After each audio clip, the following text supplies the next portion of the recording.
Good evening. Dear delegates, head delegates and faculty advisors, members of the NCCA Board of Directors and NMUN Advisory Group, and honored guests. Welcome to National Model United Nations, New York 2015.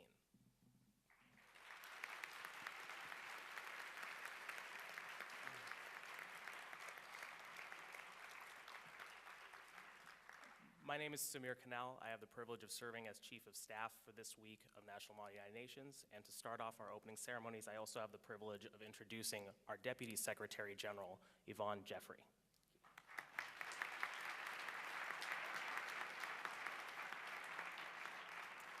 Thank you. 2015 is an historic year in which to simulate the United Nations. With the culmination of the post-2015 development agenda in September and a critical new climate change agreement in December, as delegates, you have an unprecedented scope for innovation and creativity in your committees. These processes will shape the world far beyond this year, and we encourage you to take on these global challenges and make the most of every opportunity this week to develop into global citizens. It has been my pleasure to oversee the substantive work of the conference over the past year, and I will now introduce the NMUN Secretariat to recognize the commitment and dedication that they have made to providing the highest quality conference experience for you. I ask that you please hold your applause until I have recognized the entire Secretariat, after which we may recognize them collectively. I'd like to introduce Samir Kanal, Chief of Staff. Sorry, please hold your applause. Harold Eisenhower, Assistant Secretary General. Beatrice Soler, Assistant Chief of Staff. Christina Getty, Undersecretary General for the Department of the General Assembly. Ardis Smith, Undersecretary General for the Department of the Economic and Social Council. Sonia Patel, Undersecretary General for the Department of Development. Andrea Wong, Undersecretary General for the Department of Human Rights and Humanitarian Affairs. Maria Luisa Ortega, Undersecretary General for the Department for Peace and Security. Carl Dion, Undersecretary General for Conference Services. And finally, I would like to invite the entire volunteer staff to stand alongside us, and I ask you all to join me in recognizing the entire team for their dedication to the National Model United Nations.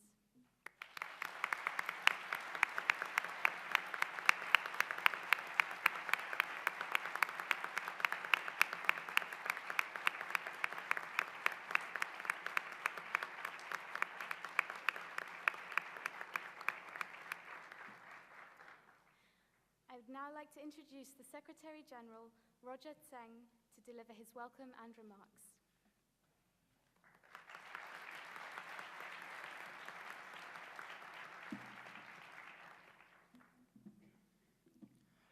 Dear delegates, faculty advisors, the NCCA Board and New York Advisory Group, our volunteer staff, guests, and Ambassador Jonah. Once again, welcome to the opening ceremony of the 2015 National Model United Nations Conference. Now, for this occasion, I can't help but recall my first time at NMUN, which as a delegate back in 2007. I represented Canada at the Council of Europe as an observer state, and I found the experience quite novel, not because Canada was an observer, but because I was already Canadian. Now, initially, I thought that I had known everything about my own country's foreign policy, only to step into committee and realize that representing a country is much more intricate than sticking to one's foreign policy. It is, in fact, a constant process of negotiation and compromise, much of which you will do over the next few days. Now, why am I telling you about my first year as a delegate? I will come back to this in a few more moments. As Yvonne said, 2015 is very important for the United Nations. The Millennium Development Goals, which were innovative for their time, are about to expire at the end of this year. The post-2015 development agenda is well underway right now, and member states must look forward to establishing a set of sustainable development goals that will guide international development efforts in the coming years. On a daily level as well, the UN continues to highlight important issues on the international agenda. To date, we have already celebrated World Day of Social Justice, International Mother Language Day, International Women's Day, and today also happens to be World Water Day. Now, on each of these UN days, the UN system collectively, national governments, and civil society all reflect on the progress that has been made and the work that still needs to be accomplished.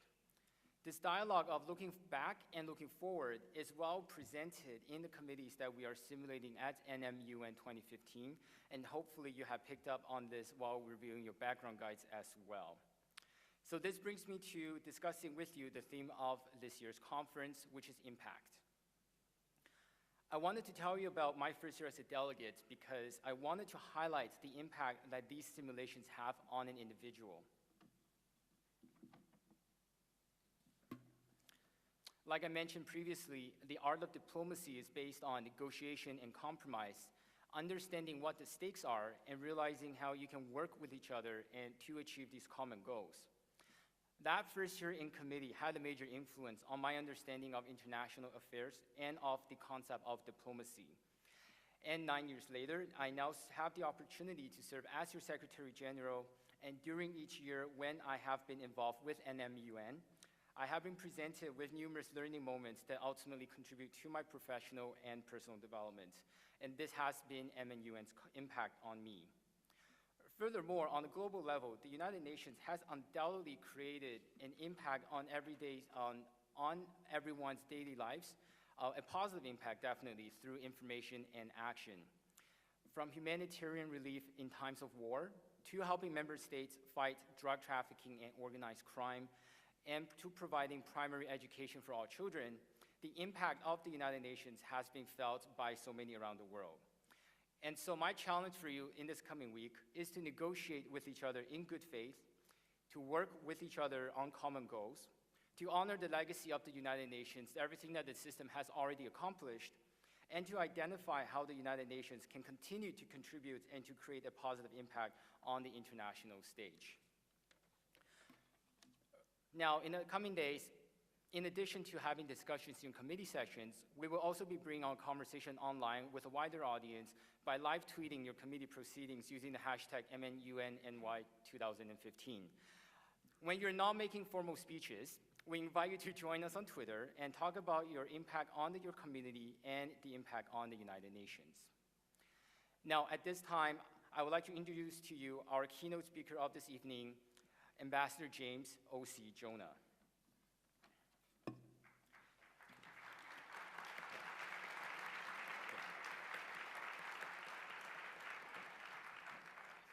Ambassador Jonah has spent more than 3 decades serving the United Nations Secretariat. He first entered the service as a political advisor in the office of the Secretary General. Following this, he has served in various capacities and retired from the Secretariat in 1992 as the Undersecretary General for Political Affairs. In 1996, he became Sierra Leone's permanent representative to the United Nations. Then from 1998 to 2001, he was the Minister of Finance, Development, and Economic Planning. He was born in Sierra Leone and educated at Lincoln University, Boston University, Harvard Law School, and MIT, and has served as a senior fellow at the Ralph Bunche Institute for International Studies at the City University of New York. His publications include his autobiography titled What Priced the Survival of the United Nations, Memoirs of a Veteran International Civil Servant, and has been interviewed for the UN Oral History Project. Now, if you search for Ambassador Jonah on the internet, one of the first results will say international civil servants and diplomats, and we believe that in today's vernacular, we would add the term global citizen to the mix. Many of you would then know the phrase, those who do not understand history are doomed and to repeat it. Our speaker this evening not only understands the history of the UN, but he has definitely helped to shape it. And at this time, it is an absolute honor to welcome to the podium His Excellency Ambassador James Jonah.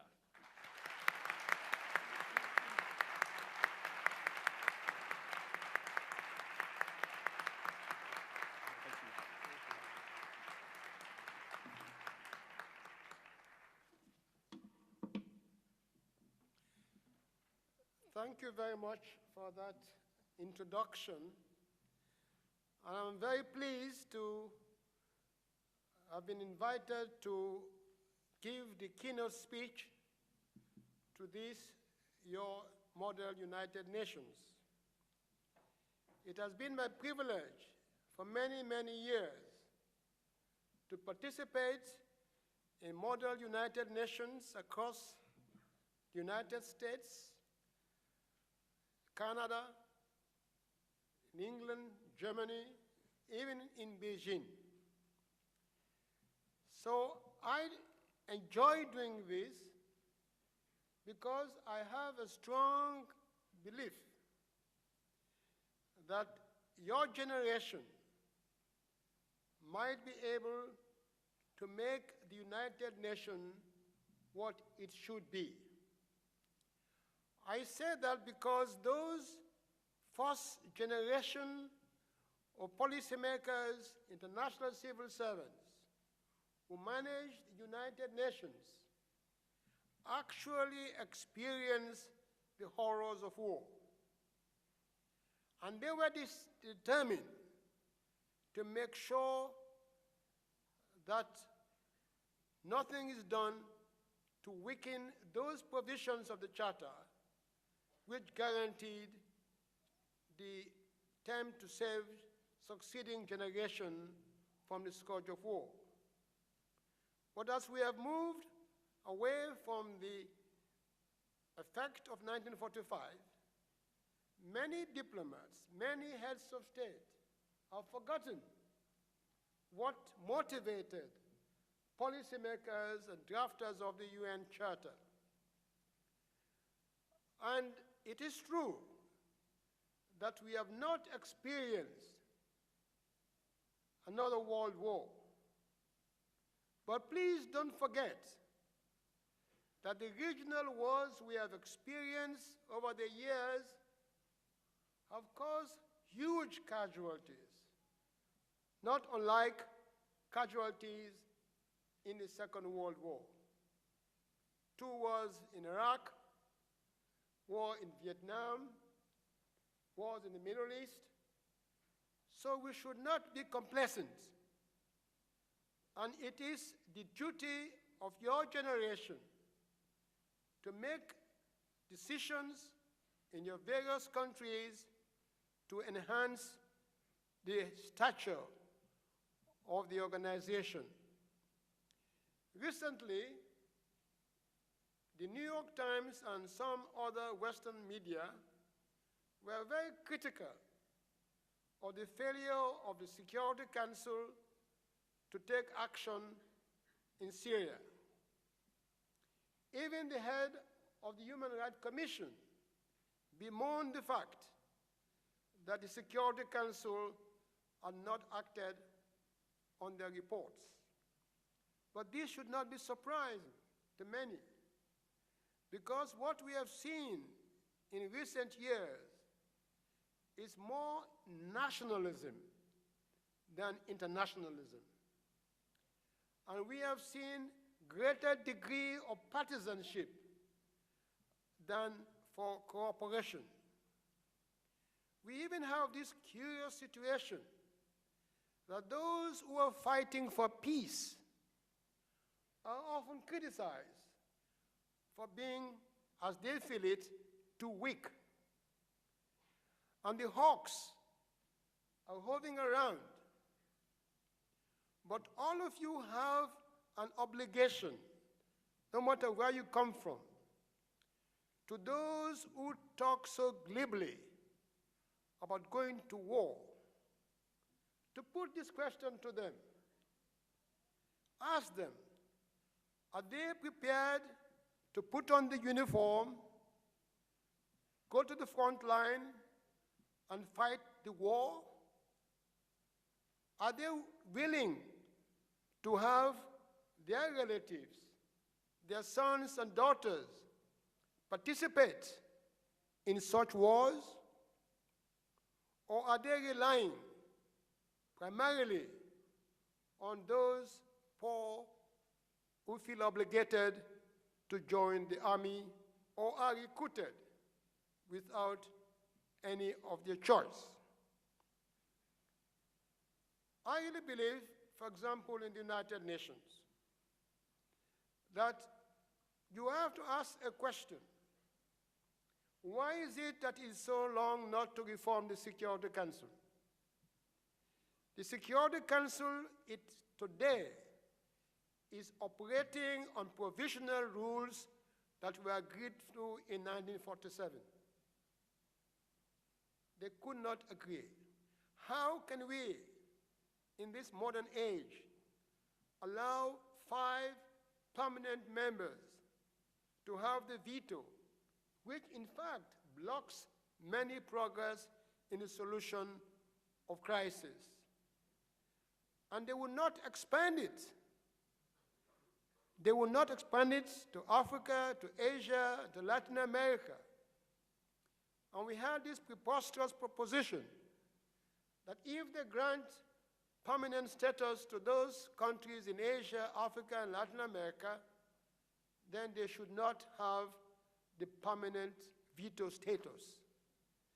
As if giving them veto is something which they should use to weaken the organization. And somebody who has worked for 30 years in the United Nations Secretariat, I entered the UN because of one man, Dagama Shell. I listened to a speech that he gave over the radio and was very impressed. And I committed myself to the service of an international civil service. Now, make no mistake, when you are an international civil servant, it's not an easy job. You have to be trained. You have to be committed. But there are certain things which you have to observe. 1, you have to be independent. 2, you have to be highly professional. 3, you should not take any instructions from governments. It is a global organization. It should not belong to any particular region or government. And I am sorry to say that the UN Secretariat has been so weakened that it has lost its capacity to make peace. Let me give you 2 examples. I spent 25 years negotiating in the Middle East. At a time when there were wars in Lebanon, never did anyone attack me or United Nations institutions. Why? Because they knew that those of us working in the UN in the Middle East were independent. We were not representing governments. But as they have weakened the Secretariat, we have seen the increasing attacks on UN personnel, the worst being that in Baghdad. So if you are in a position of authority in your countries, do not go to the temptation to have a secretariat that you can manipulate. In the long run, it does not serve your purpose. We should begin to train many people to grow up to serve the global community. Dagama Shell, my hero, just before he died, gave a wonderful speech in 1961 at Oxford. And in that speech, he was trying to respond to a criticism of Khrushchev, the late Russian leader, who said there could be no neutral person. And Hammarskjöld said, maybe there can be no neutral person because one has to have moral feelings and you may express it. But when you work for the United Nations Secretariat, you must be impartial. That is the real strict thing of the UN. And then he went on to say, anyone who attempts to weaken or destroy the international civil service will be committing a Munich of international cooperation. When you know what Munich means. And I'm sad to say that we are approaching that position when what comes from the UN is not respected. You also know that governments do resist to have a strong Secretary General in the pattern of Dag Hammarskjöld or Boutros Ghali. In the long run, it doesn't serve them. Because if you do not have a Secretary General who is respected globally, then you weaken the organization. So I said to you that you have grave responsibility, not playing, just act playing, which we will do in the coming days, but a commitment that you will make sure that the United Nations is very strong, is very independent, and that will pursue the common goal of humanity. We talk today of human rights. We talk today of environment. But you need to have a global institution that can make pronouncement on these issues and could be respected. Today, you hear people say, well, I'm not a scientist, so I cannot talk about the environment.